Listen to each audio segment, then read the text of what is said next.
Tunafahamu kwamba kila kiongozi ana nafasi yake, na hapa tunamtaja mbunge, tunamtaja diwani. Tukianza na diwani, hivi diwani ana majukumu gani ndani ya kata? Diwani kama diwani. Asante sana.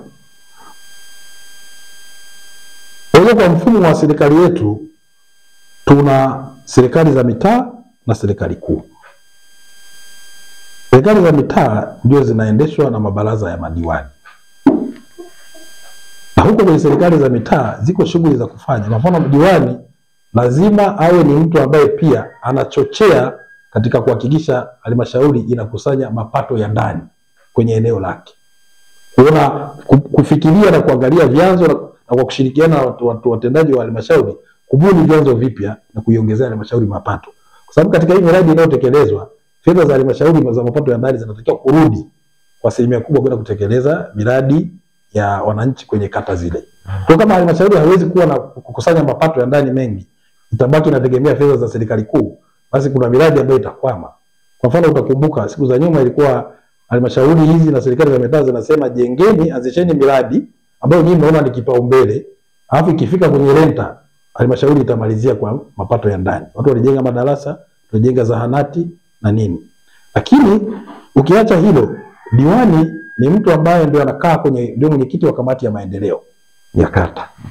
Kwa hiyo lazima yeye kushirikiana na viongozi wenzake wa kamati ya maendeleo ya kata, wao ni watu ambao wana focus kuangalia mahitaji muhimu na vipaumbele vya kata yao na kuondoa kuzipeleka hizo changamoto kwenye bajeti ya kila mwaka kwa ajili ya kupata fedha kwa ajili ya kuondoa zile changamoto ambazo ziko kwenye kata zao. Kwa hiyo ni mchochezi wa maendeleo, na pia madiwani kwa nafasi yao ni wasimamizi wa halmashauri. Halmashauri na mapato yake ya ndani, lakini halmashauri na mapato kutoka nje ya serikali kuu na wafadhili mbalimbali. Wao ndio wanakuwa pale kama madiwani kuangalia fedha inayoingia kwenye halmashauri inatekeleza inatekeleza malengo yaliyokusudiwa kwa miradi mbalimbali. Lakini pia wao ndio wasimamizi wa watumishi wa halmashauri. Kwa maana utaona pale wana kamati za ajira, lakini pia wana kamati za nidhamu na nini. Wanatizama nidhamu na utendaji na utumishi wa watumishi wa halmashauri. Kwa hiyo wana majukumu makubwa hayo katika kuendesha halmashauri zetu. Lakini serikali kuu tuna mbunge pia, ambaye pia ni diwani huko, ambaye anachukua changamoto ambazo zingine ni kubwa kuliko uwezo wa halmashauri na kuzipeleka bungeni kwa ajili ya kuomba katika wizara za kisekta waweze kuleta maendeleo hayo na kuchatua changamoto za majimbo yao. Kwa hiyo ndio maana unaona mbunge ni diwani. Kwa vile vinavyowezekana kupitia mapato ambayo kwenye halmashauri na bajeti za halmashauri wanayasemea. Lakini yale ambayo yanakuwa magumu pia wanayabeba kuyapeleka bungeni ili tuweze kupata fedha. Kwenye hilo, kwa mfano, wabunge wamejitahidi sana ndio kutekeleza mambo kama mbunge wetu sisi wa jimbo la Kiteto amefanya kazi yake. Kwanza amefahamu changamoto za jimbo lake. Jimbo hili ni kubwa sana. Ukiangalia kwa mfano barabara, kuna maeneo barabara zilikuwa zipitiki kwa sababu ya mvua. Vivuko na madaraja ilikuwa shida.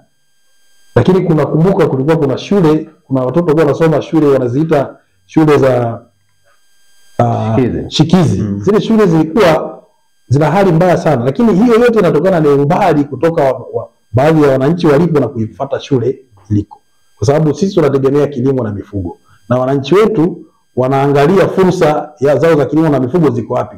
Kwa mfano, mtu anataka kujua eneo gani lina udongo mzuri na rutuba na anaweza kwenda kulima kule, anaenda kukaa kule. Sasa kule unakuta huduma za kijamii hazijafika kule.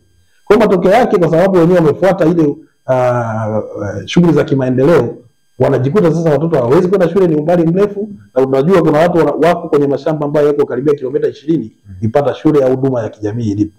Kwa hiyo wanaamua kuanzisha pale, wanaanzisha shule zingine zilikuwa